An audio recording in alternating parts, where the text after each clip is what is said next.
আমরা এখন সংস্কৃতির নামে বিভিন্ন জায়গায় দেখছি যে অশ্লীল কিছু চলছে। মাননীয় মন্ত্রী অত্যন্ত বিচক্ষণ একজন মানুষ।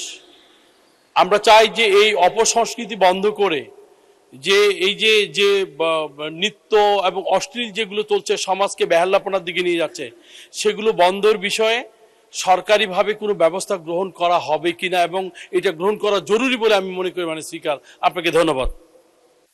মাননীয় মন্ত্রী। মাননীয় সংসদ সদস্যের অত্যন্ত গুরুত্বপূর্ণ এই প্রশ্নের জন্য আন্তরিকভাবে ধন্যবাদ জানাই। আমরা যে অপসংস্কৃতি, জীবন বিমুখ, সংগ্রাম বিমুখ, শৃঙ্গার রসাত্মক, যৌন আবেদনমূলক এই যে অশ্লীল যে সংস্কৃতি, এটা আমাদের সৃষ্টি করা না। যখন একটা দেশে কোনো জাতীয় পুঁজি গড়ে ওঠে না, লুটেরা পুঁজি যখন দৌরাত্ম্য করে, তখন সেই দৌরাত্ম্যের সময় স্মাগলিংটা হয়ে যায় অবারিত। যদি স্মাগলিং করে লাভ হয়, ইন্ডেন্টি করে লাভ হয়, তাহলে why they will go for production. আমি বলছি যে শিল্পপতিদের কথা।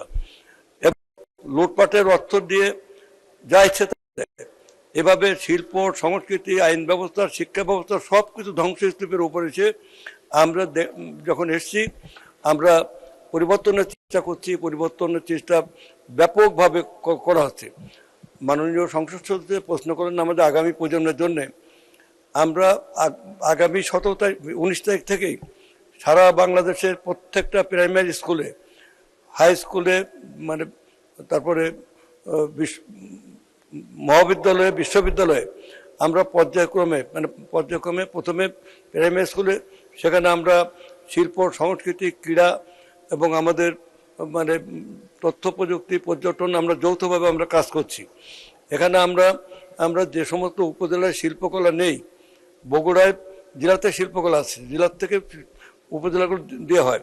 কিন্তু আমাদের নির্বাচনী ইশতেহার অনুযায়ী আমরা এটা বলতে চাই, যদি অচিরেই যদি মাননীয় সংসদ সদস্য স্থানীয় ইউনোর সাথে আলাপ করে উপজেলা নির্বাহী অফিসার খাস জমি যদি ব্যবস্থা করতে পারেন, আমরা এই বছরই ওখানে শিল্পকলার অগ্রাধিকার ভিত্তিতে আমরা শুরু করতে পারবো।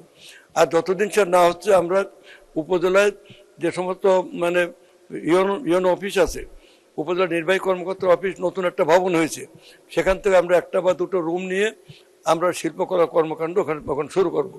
অতএব আমরা একদিকে যেমন শিল্প সংস্কৃতির বিস্তার চেষ্টা করছি, আমাদের মাননীয় অর্থমন্ত্রী এবার যে অর্থনীতি যে উদার মনোভাব নিয়ে তিনি যেভাবে মানুষের জন্য অবারিত সুযোগ সৃষ্টি করছেন, এবং সংস্কৃতিও সেখানে তার দৃষ্টিতে, আমাদের মাননীয় প্রধানমন্ত্রী, আমাদের সংসদ নেতা, তার দৃষ্টিতে আমরা সবাই একসাথে ফাইট করে যাচ্ছি।